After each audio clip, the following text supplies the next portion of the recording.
ফেব্রুয়ারি কিংবা এমন সময় পারে ত্রয়োদশ জাতীয় সংসদ নির্বাচন, এমনটাই জানিয়ে আসছে অন্তর্বর্তী সরকার। এবারে নির্বাচনের প্রস্তুতিও শুরু করেছে নির্বাচন কমিশন। আগস্টে শেষ হবে সমরাজনৈতিক দল নিবন্ধনের কাজ।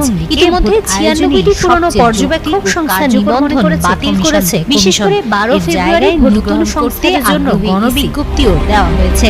পর্যবেক্ষক নিয়োগের জন্য গণমাধ্যমে ছিল 2025 আন্তর্জাতিক আসন নীতিমালা নির্ধারণ।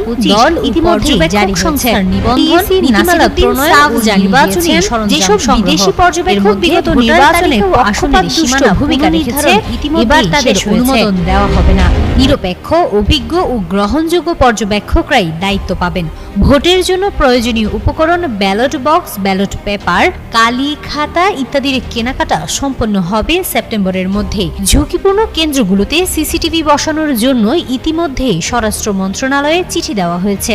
তফসিল ঘোষণা হবে ভোটের কমপক্ষে 60 দিন আগে। তখনই চূড়ান্তভাবে জানানো হবে ভোটের দিনক্ষণ। তবে ইসির ভেতরে বাইরে সবচেয়ে বেশি আলোচনা এখন 12 ফেব্রুয়ারি নিয়ে। এমন তথ্য দিয়ে একটি প্রতিবেদন প্রকাশ করে অনলাইন সংবাদ মাধ্যম জাগো নিউজ।